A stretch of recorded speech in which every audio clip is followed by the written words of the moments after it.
something I discovered. Josh Gad is the funniest person ever. Have you seen any of those videos with Daisy Ridley and Josh Gad? No. I'm not even just talking about the ones, like, where he's trying to get information out of her or whatever and it's clearly scripted. I'm talking about the interviews with them on Murder on the Orient Express. I laughed so hard at them last night. He does this, like... he does this little thing where, like, he does Daisy's British accent, and it is so funny. Like... What? Oh my god. You have to watch it. I'll send it to you. Please do. I'm like so... Daisy Ridley. Yeah, so if you couldn't tell, we're going to talk about Star Wars today. Woo-hoo. So, here's the deal.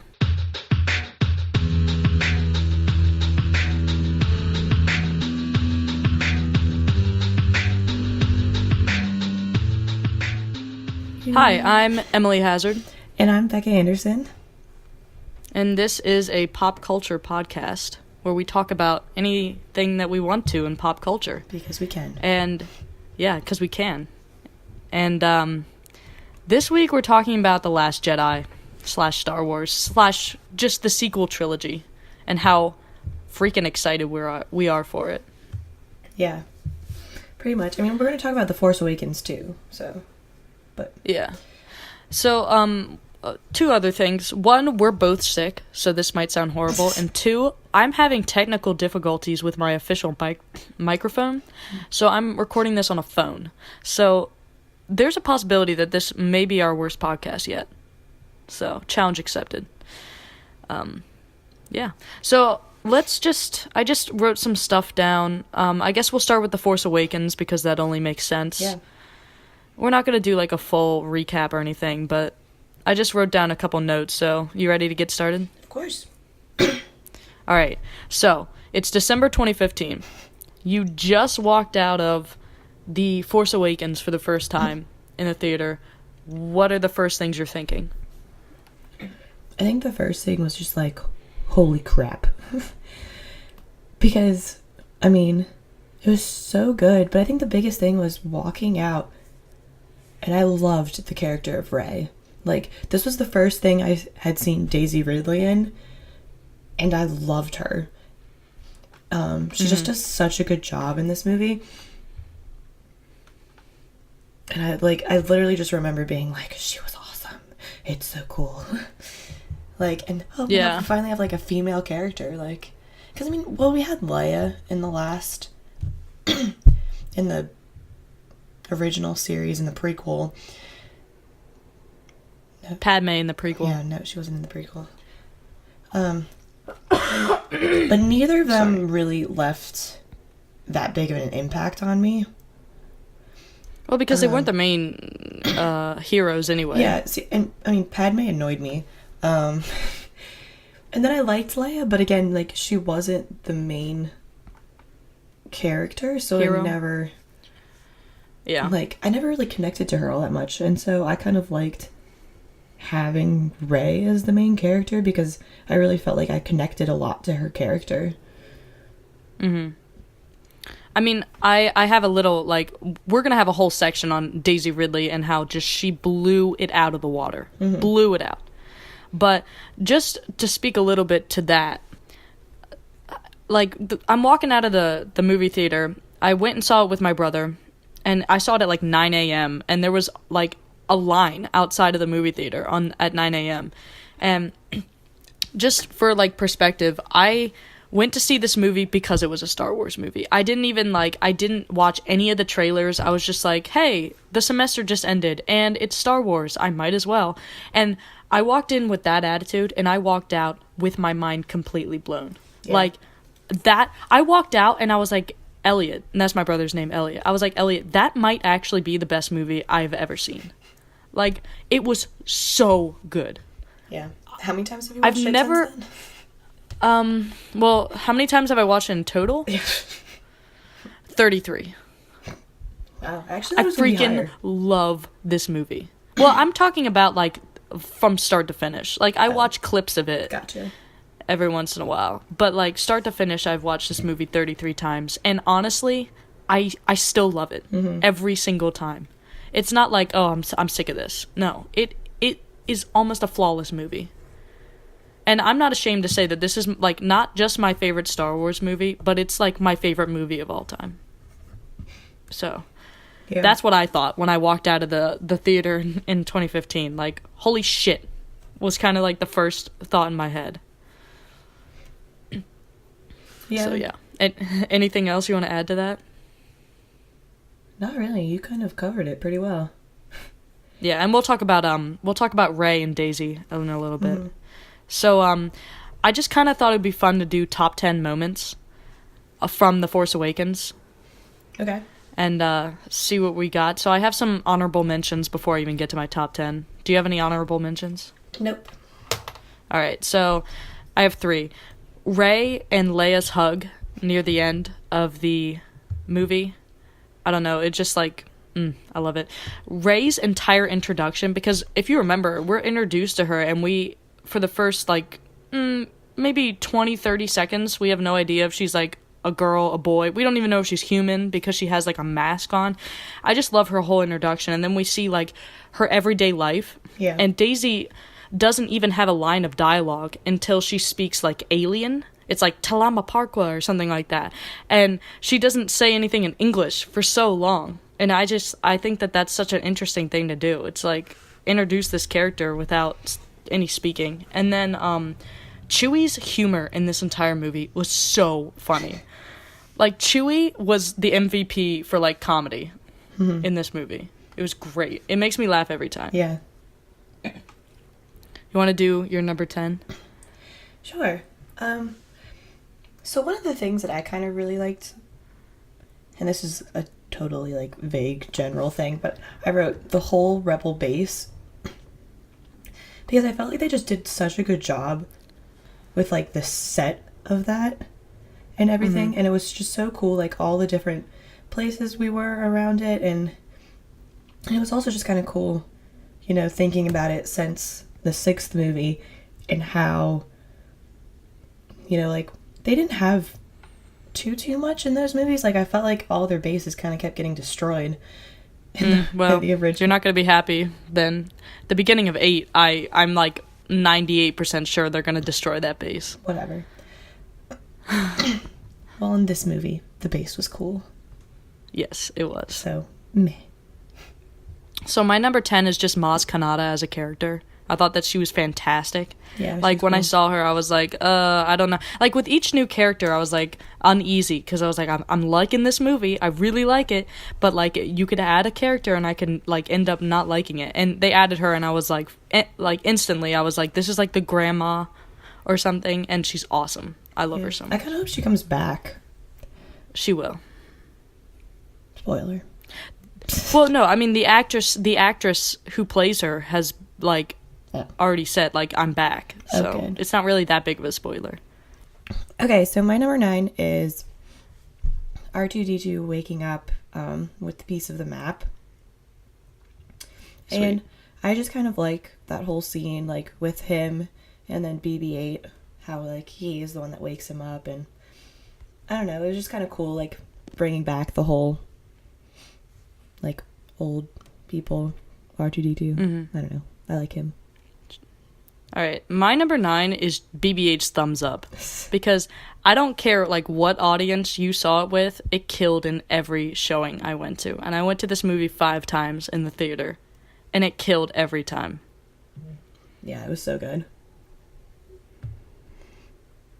So my number 8, kind of weirdly enough, is actually Kylo killing Han. And... not because Han died, like, I love Han, but I just really like the whole scene and, like, how they shot the scene and just kind of, like, the implications of it, you know, like, he killed his own father, and so, like, I feel like that was the moment that we, like, realized that he truly is kind of, like, on the dark side, and, like, you know, even his own father can't, like, save him. Mm-hmm. Yeah. Okay, so my number 8 is...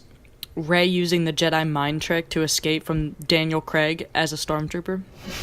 Yeah.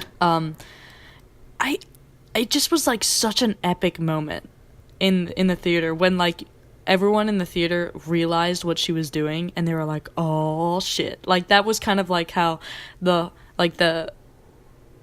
all the people acted.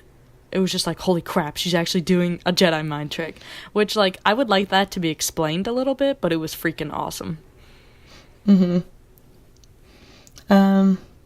So my number 7 is just all of the kind of little funny moments they included in this movie, because it was, overall it was a pretty serious movie, but they had just these little moments that just like the thumbs up from BB-8, or like when her and Finn are having this like serious conversation and she's trying to get him to like give her this one part, and he's like not getting which part that she wants. And it's just like the one I'm pointing to.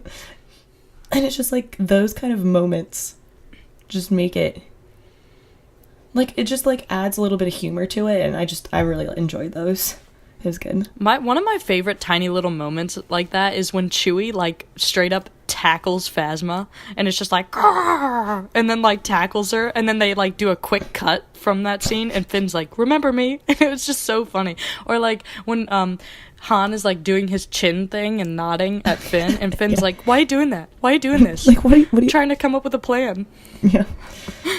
Yeah, that was so good. Okay, so my number 7 is Ben and Han on Starkiller Base. Ben meaning Kylo Ren. Yeah, Adam Driver killed that scene. Like, I thought that he was... I'm not a huge fan of Kylo Ren yet. I have a feeling that a lot is going to change after this new movie, but, like, in that moment, like, he really did, like, fall apart when he goes, I'm being torn apart. I wish... Or, what is it? I'm being torn apart.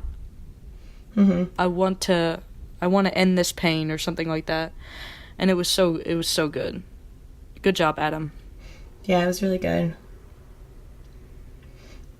So my number 6 was Rey getting the lightsaber instead of Kylo, kind of when they both were trying to use the Force and get it, and then it like goes to her instead, and you're like, oh damn, she's more powerful than you. So we're on 6. My 6 is the Falcon's introduction. It was awesome because, like, how perfect was that when it's just like, that ship's garbage, and like over and over in the original trilogy they always talk about how like it's a hunk of junk or it's like garbage, and then they cut over and it's the Falcon sitting there, and you're like, oh my god, that got a big applause in a lot of the showings I went to. There's like my mind, she's like, no, not that ship, it's garbage, and it like blows up the other ship. We'll take the garbage or whatever. The garbage will do. Yeah. Another little funny moment in there. No, just kidding. My number 5 is her finding Luke at the end. Just because it was kind of cool. Like, there was absolutely no dialogue in that scene. That music is beautiful. Yeah, and it's just kind of cool, like, ending with that, like her coming up the stairs and then just seeing that figure and him turning around and then her just like... a literal cliffhanger. Yeah. Plus, like, how much was Mark, like, paid for that one scene?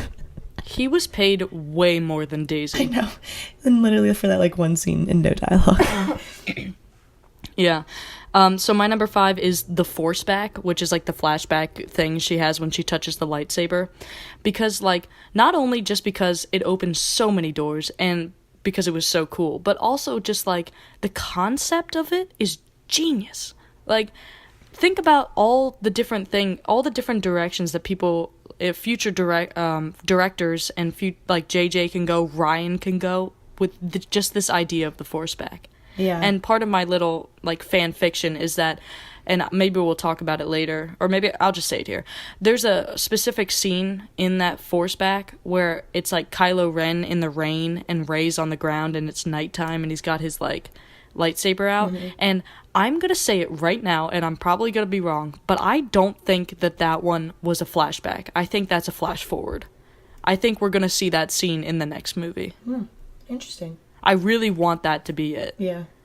Because everyone's treating it like it's a flashback, but I was like, wouldn't it be so epic if it was actually a flash forward?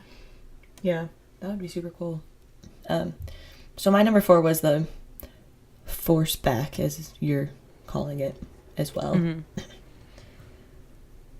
All right, so my number 4 is Rey climbing the, quote, Jedi steps and finding Luke, like what you said. Like, I say the Jedi Steps because that's the name of the song that's playing in the background, or the score, and it's just beautiful. Like, Mark did a great job. Like, you can't tell what he's thinking. Daisy's face in that scene is like, it's like the Mona Lisa. Like, you could write like paragraphs about what kind of emotion she's expressing there. It's great.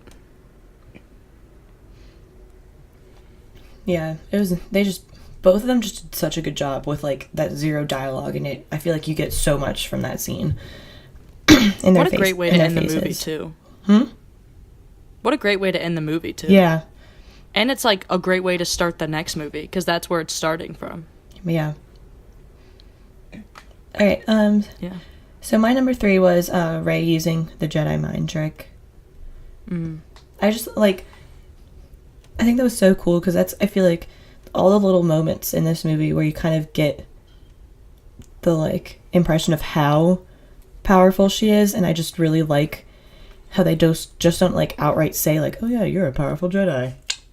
And you kind of just get it from what she does in this movie, and I kind of like that. Yeah.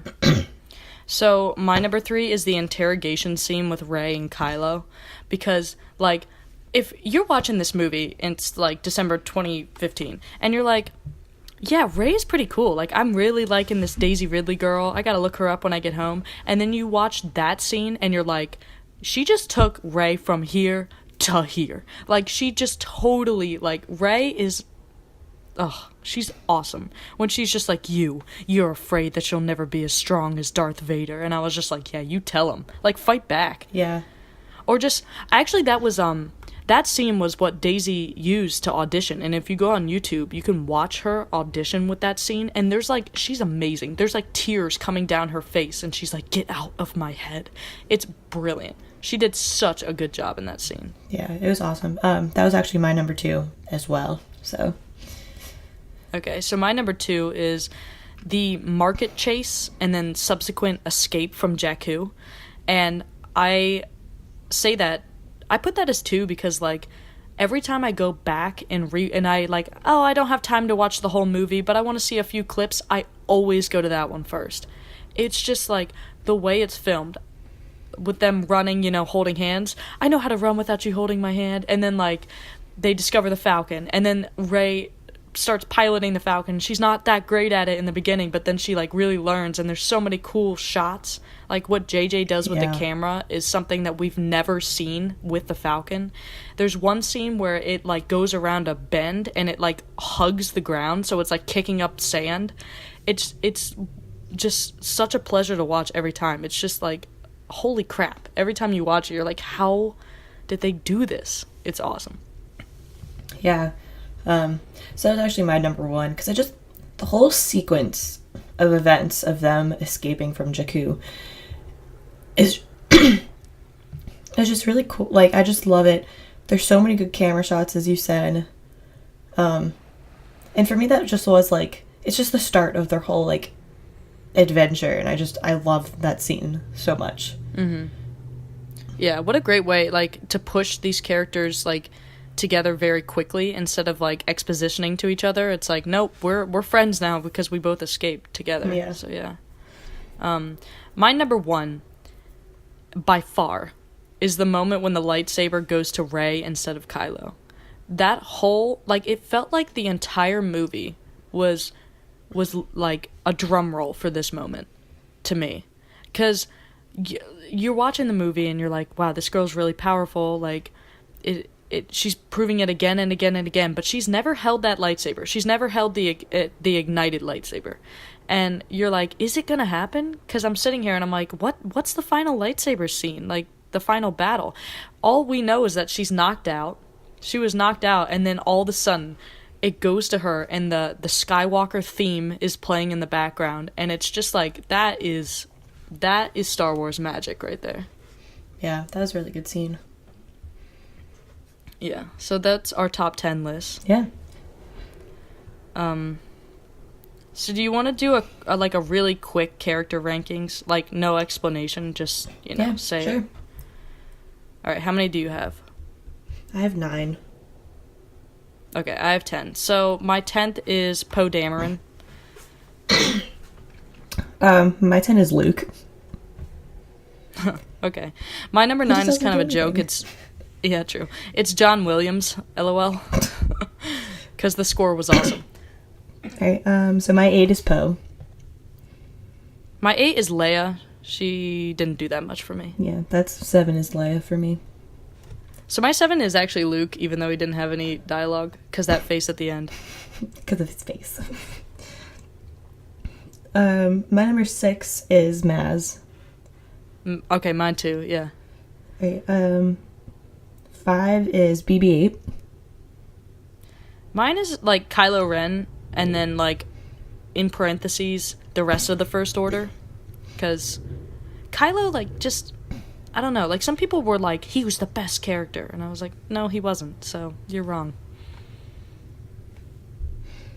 Yeah. My 4 is Han. Okay, mine's BB-8. My 3 is Kylo. I don't know. I liked him as a bad guy, so... It's not that I didn't like him as a villain, it's just that, like... I don't know, I kind of... Like, with all the other... I feel like, okay, here's my main argument. His character development is coming in this movie. I know it. There's going to be huge character development for him in this movie. So, like, in The Force Awakens, it's kind of like what Darth Vader did in A New Hope, which is basically nothing. I mean...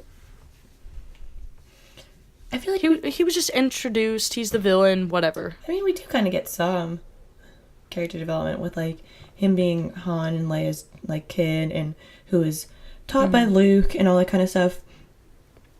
I don't know. I feel like... I don't know. Just for me... I feel like I just for me, it's like... I don't know. It's just... Maybe it's just that I'm not as in love with him as an actor. Mm-hmm. See, I just kind of like some of the, like, emotion and stuff we got from him in this movie, and I feel like I liked how we kind of got the fact that he wasn't 100% with the dark side. You know what I mean? He still had his kind of doubts. Yeah. I mean, he was definitely a better, more flushed out character than Vader in A New Hope. One of my favorite lines is he goes like, "I feel it again, the pull to the light," and I was like, that's interesting. Yeah. Like I never considered that. So yeah. Anyway, what are we on? 3? My 3 is Han Solo. Okay. My 2 is Finn. My 2 is also Finn, and number 1 is just like number 1 is on top of Mount Everest, and everyone else is at base camp. Like, it's just there's no comparison. Like, if you walked out of that movie and your favorite character wasn't Rey, what movie did you watch? You know what I mean? Yeah. I mean, Daisy Ridley just does such a fantastic job. She is so goddamn charming. Yes, exactly. Like, she is, and that's, like, she just delivers the lines, and even, like the comedy in some of her lines is fantastic, but then she also can be, like, very serious. I mean, that scene with her being interrogated by Kylo is just so, like, raw and amazing, and you're, like, you look at it and you're like, how is she not actually being, like, tortured by this guy? Mm-hmm. Because, like, she's just so amazing at giving you that feel, like, that emotion. You want to hear something awesome? Yeah.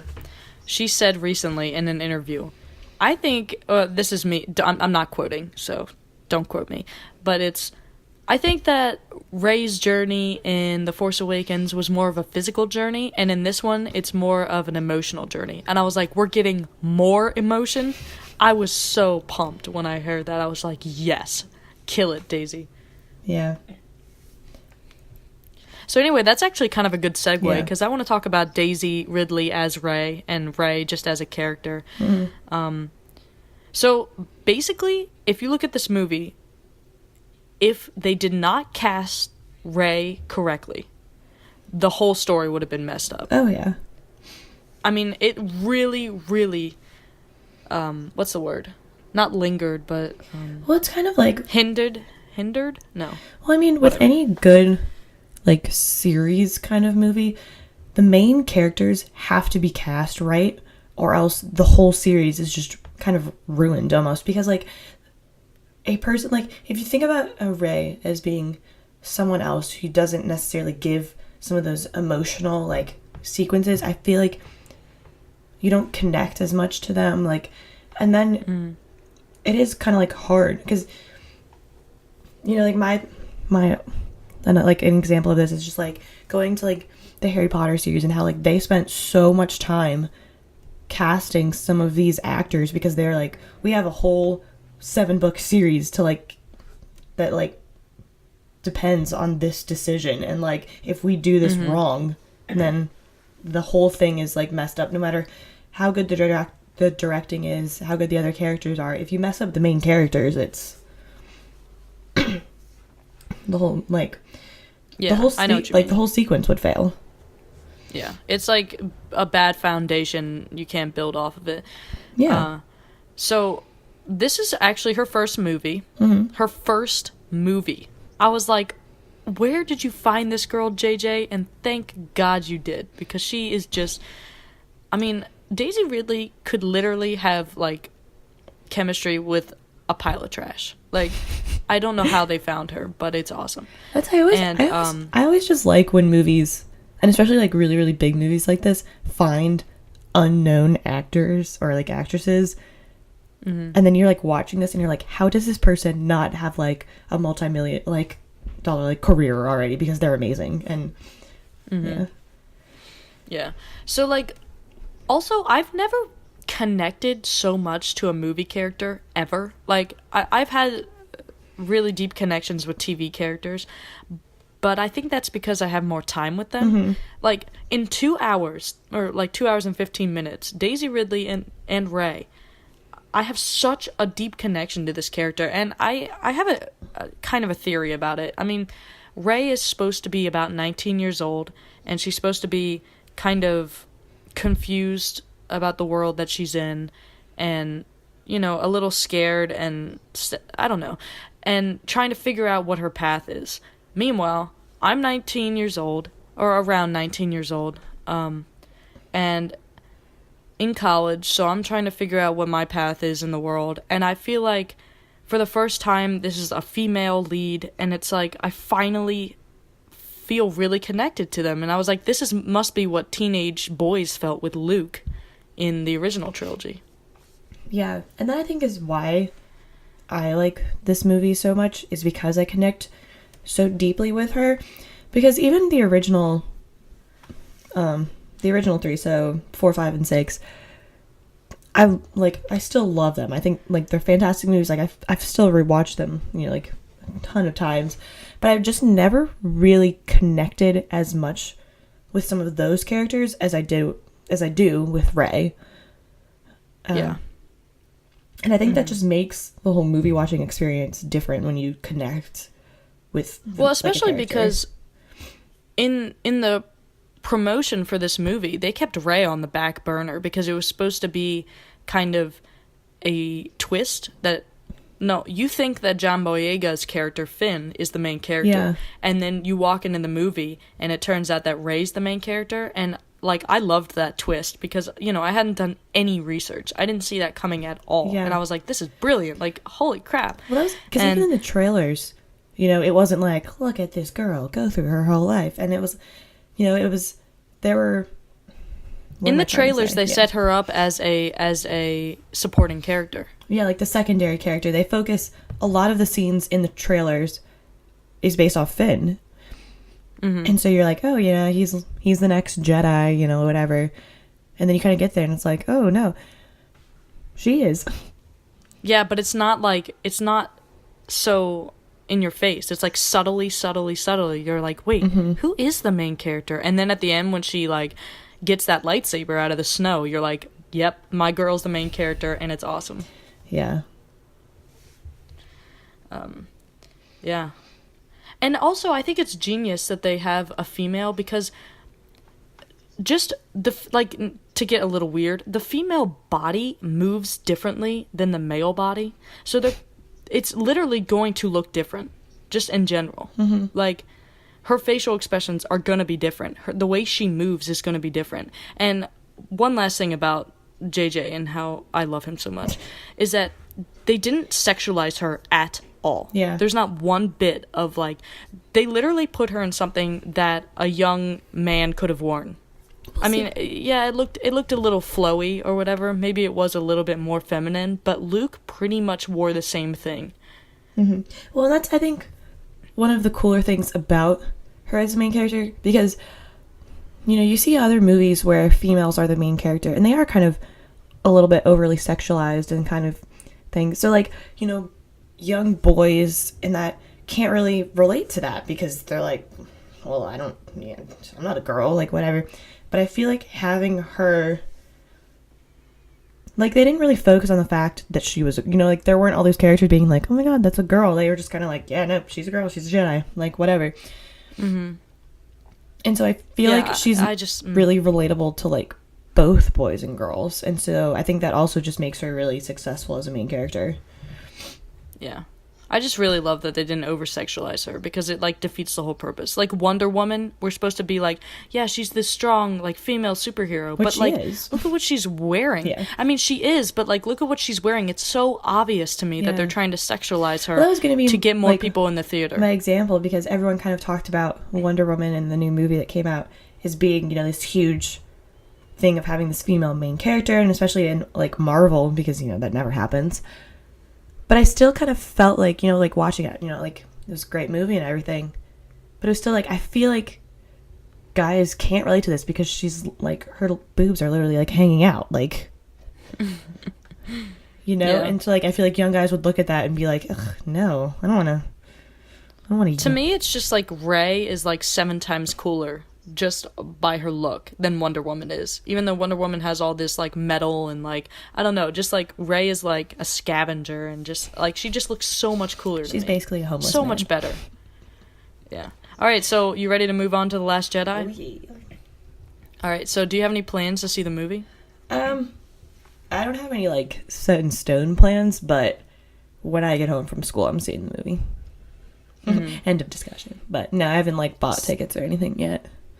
Yeah, so I actually bought tickets as soon as they opened because I have been saying for the past 2 years. I mean, I walked out of the theater in 2015 and I was, like, dying to see the movie already. Mm-hmm. So I've been waiting for this for literally 2 years.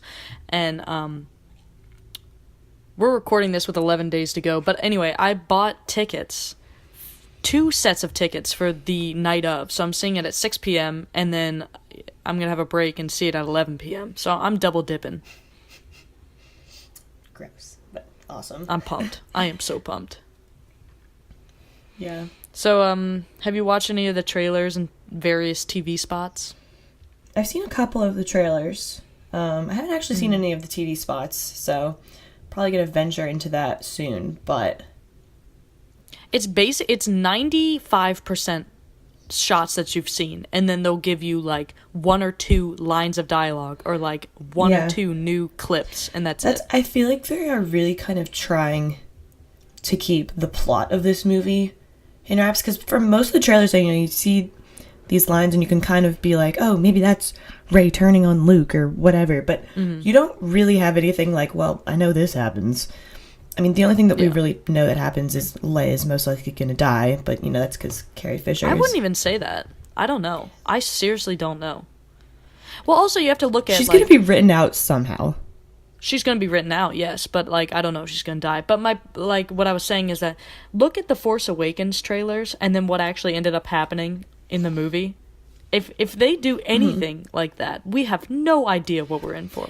None. And I kind of like that, because I feel like a lot of trailers nowadays, you watch it and you're like, well, I just got the entire plot of the movie, so like I don't even have to see it anymore. Yeah, that pisses me off.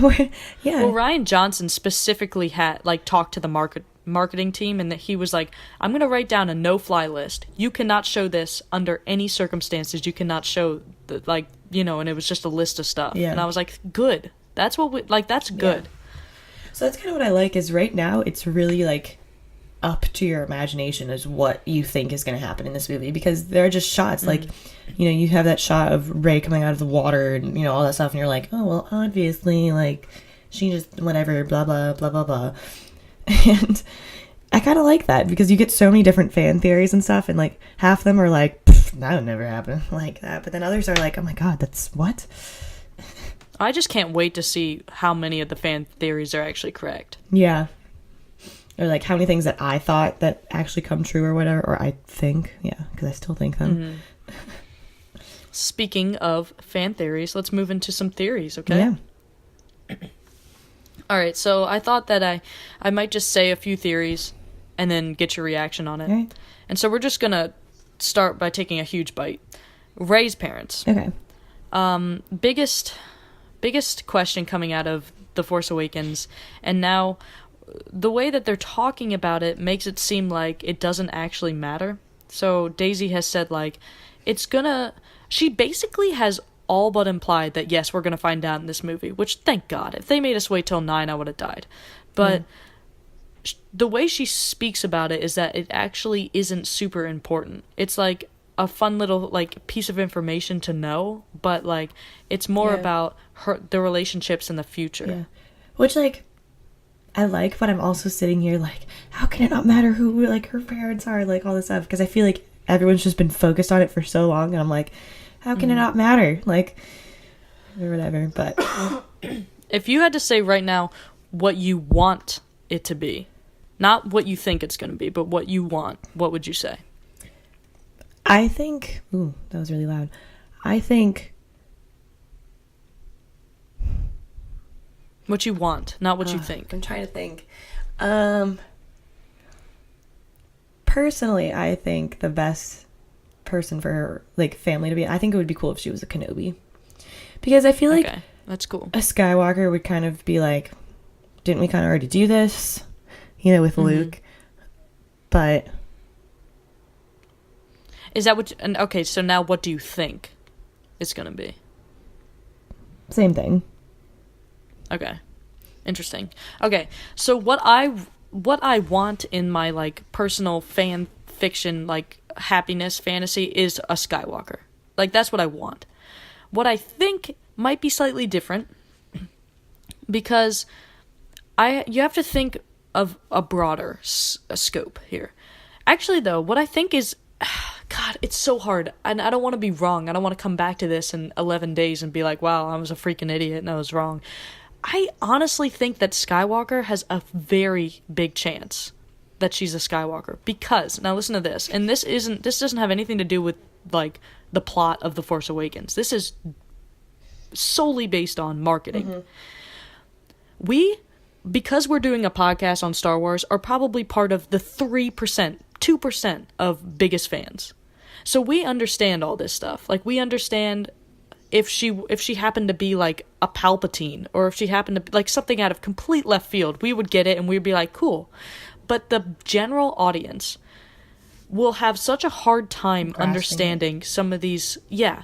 It's just so much easier if she already is related to somebody that we know and that's important. And why I think it's a Skywalker is because of all the stuff that happened in The Force Awakens. For example, if she turns out to be a Kenobi, there's going to be some part of the movie that has to explain. It's like, well, if she's a Kenobi, then why this, you know? And then they're just going to be like, oh, well, Han knew that she was Kenobi's granddaughter because, you know, it's going to be... Someone's going to have to exposition it in the movie, and I don't think that they want to do that.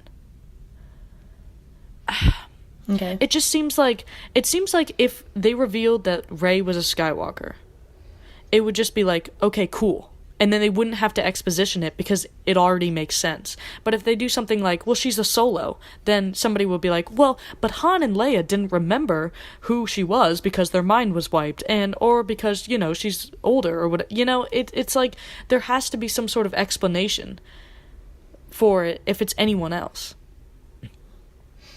Yeah, I don't know. Personally, like, just thinking about it, I feel like if she was a Skywalker, I'd kind of feel like I'd be let down because we already had that plot line. That was literally, like, the plot kind of the first three that, oh, yep, Luke's a Skywalker, like, cool. And so, like, I feel like it would just be, like, repeating itself. The only reason I would say that she wouldn't be a Skywalker is because I have a feeling that they're trying to really end the Skywalker story with this trilogy. Like, they want these 9 movies to be the Skywalker story because we all know that Rian Johnson is now doing his own trilogy.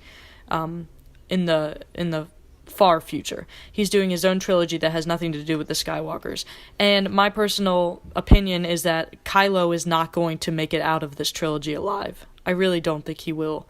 So if Rey isn't a Skywalker, that's it right there. The Skywalkers end with Kylo. And that would just be like a nice bow on top. But Rey, I would say, has a 99% chance of making it through this trilogy. Mm-hmm. And if she's a Skywalker, there's always going to be that loose end. But, I mean, maybe they'll just leave it with that. You don't know. Yeah, you never know. I mean, maybe they want to leave it with that because in 20, 30 years down the road, you know, when John Boyega and Oscar Isaac and Daisy Ridley are all ready to come back, they might do this whole thing again, you know? Yeah. But, yeah, I mean, I could be wrong in 11 days, but I'm just going to say Skywalker just because I think that that's the best plan for Disney marketing-wise. It just makes the most sense marketing-wise. Mm-hmm. Which kind of brings us into Reylo. Which, if she's a Skywalker... that can't happen. Oh, hell no. Just... no. So... There are basically two trains of thought with Reylo. One is that they're OTP in love forever, gonna have babies, they're in love. Mm-hmm. The other one is more of they may not be lovers, but they have this connection that is so deep that they're, quote, like, soulmates in a way. That's like they have this connection that is, like, so deep that nobody will ever understand each other more than these two do. And it might not be like they're in love, mm-hmm. but this connection will always bind them. What do you think about that? I like the whole, like, connection theory because I feel like they kind of... It's already almost hinted at that, especially, like, in the whole interrogation scene, that there's some kind of connection between them, but I feel like it would just be very cliche if it was, like, he fell in love with her, and then he, like, switched to the light side because he was in love with her, and then they lived happily ever after. Like, I feel like that would just be very, like, cheesy. Mm-hmm. You know what I mean? Like, I feel like if they wanted the two of them to fall in love, they would have to write it really well, and not just kind of make it, like, she changed him, and they're in love, and, mm-hmm. like... Barf. You know what I mean? Like, I feel like they would have to write it really well to make it believable and kind of more realistic. Here, are you done? Because I'm about to explode. Mm-hmm. Here's how I feel. Disney is walking on extremely thin ice if they decide to make them a love, connection. Mm-hmm. If they decide to make them lovers, the ice is so thin. Because you cannot mess this up. This is the first female, Jedi, first female main character in a Star Wars trilogy. And you might just be like, well, why does that matter? That's so sexist.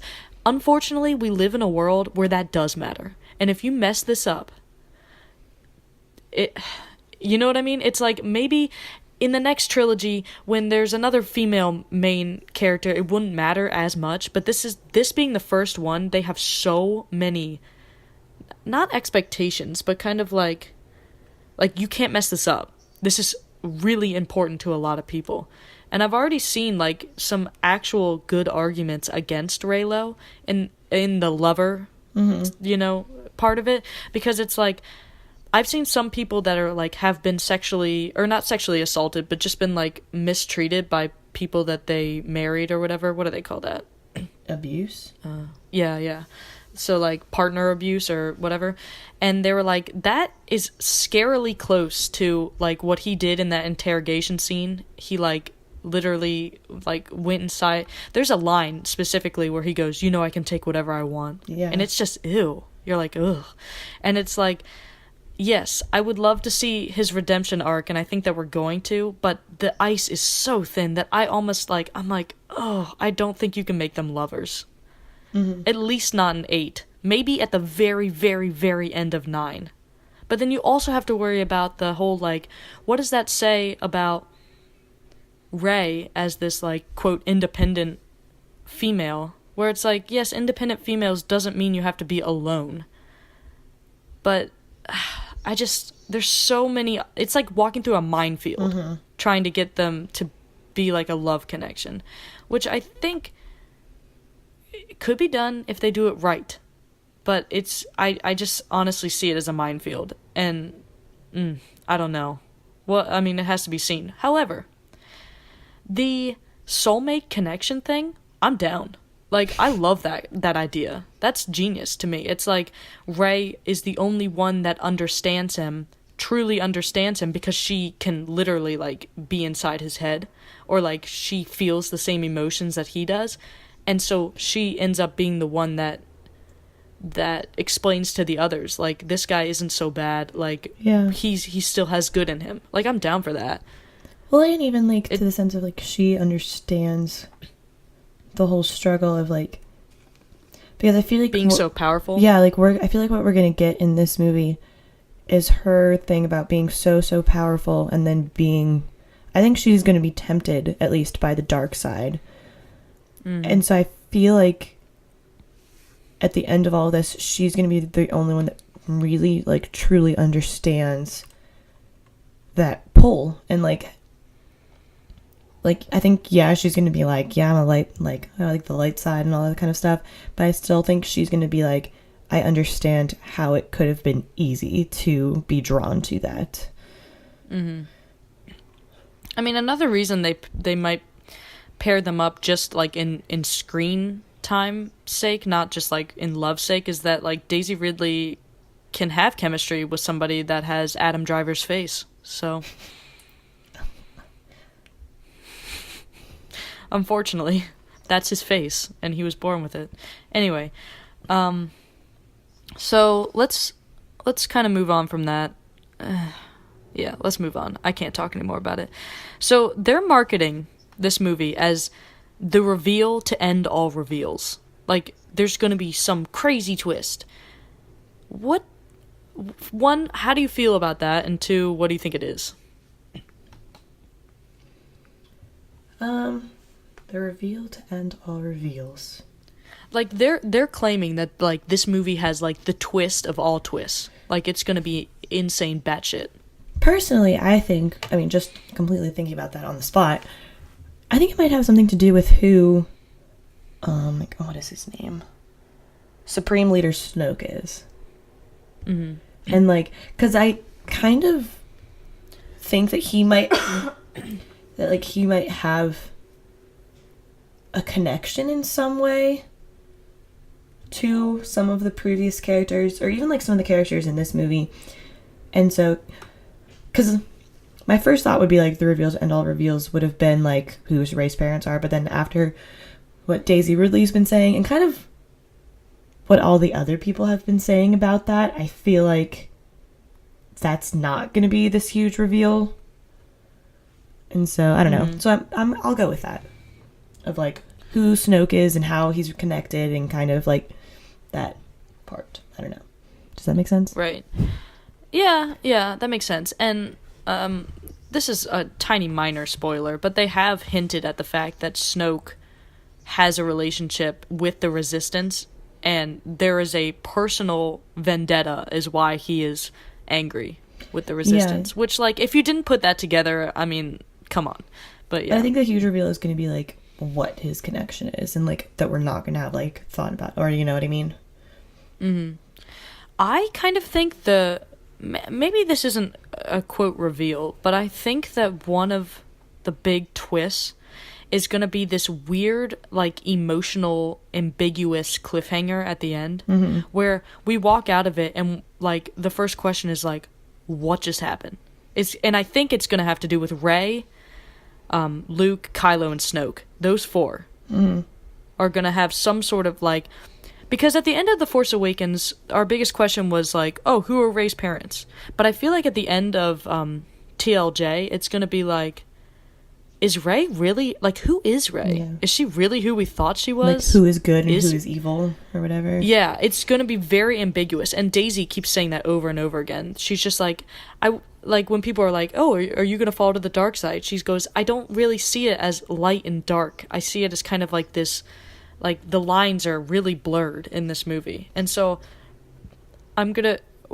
we're going to be left with something like that. I have a feeling that, that she's going to be tricked into something. She's going to be so desperate for, like, belonging, so desperate to be trained and to be, like, Snoke is going to trick her somehow, and she's not going to realize it until the end, where she's, where it's kind of like, what have we done? Yeah. That was for you. Mm-hmm. That'd be cool. It's going to be something like that, where it's going to end and you're like, oh, Rey, like, you were so tricked into doing this, or like someone's gonna double cross her, like Kylo's gonna be on her side for a little bit and then like double cross her or something. And like, and you'll like Zuko walk out or being something. like, what just happened? Like, how are they gonna and you're like, go on from holy this? shit. Yeah.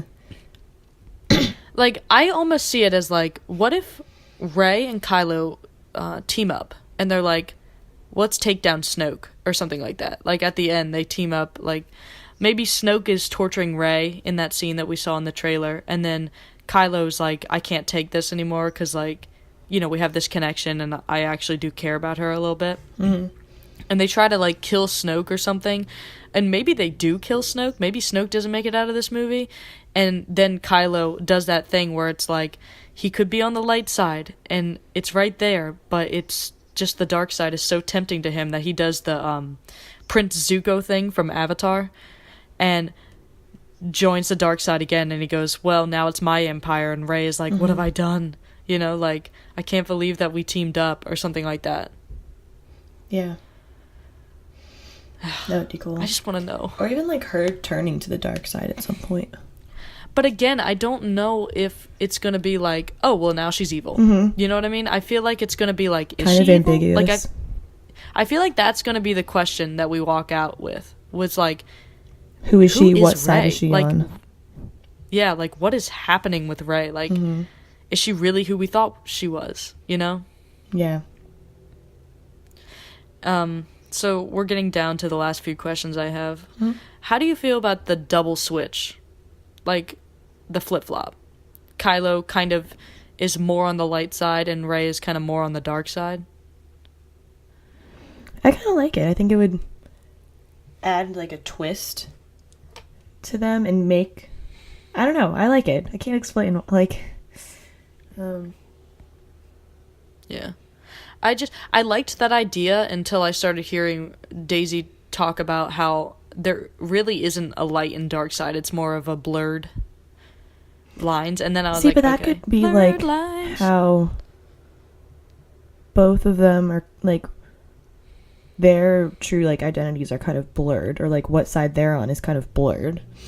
And so, like, one could be kind of, like, light with, like, tendencies toward the dark. I don't know, like, something kind of like that. Like, that they're not just one or the other. Both of them are kind of, like, it's not black and white, but they're both kind of shades of gray or something. Do you think that there's going to be a Luke and Leia reunion scene in this movie?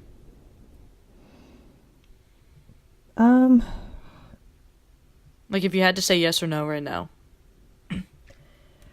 Like, I would love there to be, but I think the biggest question for me is, do we think Luke is actually going to leave the island? Because half of me kind of thinks that he is so upset at like what happened to Kylo, and he kind of thinks that's his fault. And so, like, half of me kind of thinks that he's never going to get over that, and so he's never going to leave the island, kind of thing. Like, kind of just how, like, I can see a sort of twist at the end where, like, you don't think he left the island and then he just shows up out of nowhere. Yeah, because, like, I was almost kind of thinking him as how in 5 and 6 Yoda is kind of just on that island, and he just kind of serves as, like, Luke's mentor and teacher on that island. And so I'm kind of wondering if Luke will kind of have that same role for Rey. I don't know. Mm-hmm. But personally, I would Honestly, love to have them have a reunion because, yeah. Maybe it's just the pessimist in me, but I honestly think that they were saving that for 9, and now it's not an option. But that's just my, I think that they were really, like, they wanted to save it for 9, and so no, I don't think that they're gonna reunite.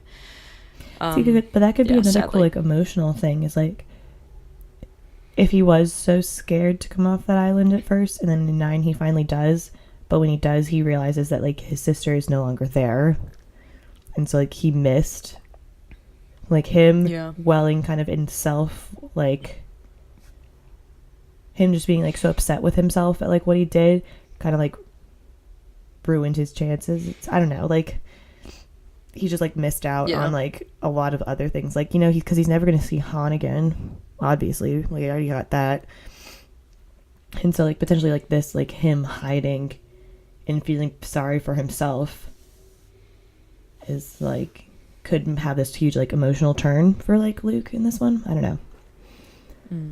All right, so last 2 questions. One is, let me just, I think I just lost it. God damn it. The behind the scenes thing. There have been a lot of behind the scenes thing. We've seen Daisy Ridley and Adam Driver fighting multiple people with things that look like staffs. And, I mean, it's pretty obvious to me that that's the Snoke's guards, the Parturian guards. I don't know how to say it. And so it makes me think that they're definitely going to fight together at the end of it. Like, they're going to fight off these guards together. Mm-hmm. I guess that's not really a question. That's just, like, a cool statement. Holy crap. Yeah. But my last little statement, I guess, is Daisy Ridley, on her last scene with Carrie Fisher, quote, "The last thing Carrie..." Maybe I should do it in the British accent. "The last thing Carrie and I filmed together was emotional for a variety of reasons. It's the end of the film and all this crazy stuff has happened." End quote. And that was very nice. Thank you. That's my best Daisy. I hope maybe Daisy's listening. You never know. What's up, Daisy? Yeah, so all this emotional stuff has happened. All this crazy stuff has happened, she said. Mm-hmm. And then she's also said, there's a battle at the end and it's epic. So British accent's on. Yeah, how do you feel about that? So she has a scene with Carrie at the end of the movie. Yeah. Honestly, I think it's gonna, and this is super sad, but like I have this weird feeling that it's gonna be kind of like Katniss and Prim at the end of what was it, Mockingjay? They see each other, and then like Carrie dies or Leia dies. Yeah. And Rey's like, holy shit, like that. That's it's because it almost like makes me interested, like on her last. Never mind. Okay, I misread that.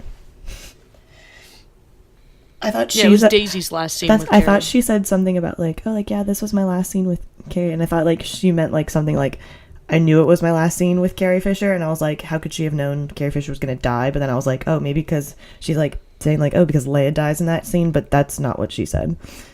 Yeah, she just like, yeah. So yeah. So never mind. So I'm almost to the point where I'm just done talking about it and done theorizing. Like, my head hurts. Yeah. I just want to And honestly, I would be happy with pretty much anything they give me just because I need it. Like, I don't even care what happens at this point. I don't even care what questions are answered, really. I just want a movie. Yeah.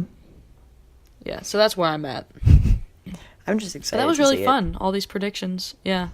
And, we'll probably be back after the movie, and I'm definitely going to listen to this after we see the movie. Yeah, I want to get back as soon as we possibly can to get our reactions, because if I take too long to think about it, it'll change. Yeah. So I want to get that going as soon as possible. But yeah, Thanks for listening. Yeah, super excited for the film. December 14th, baby, 6 p.m. Let's go. Just don't spoil it for anyone. Signing off. All right, see you next time.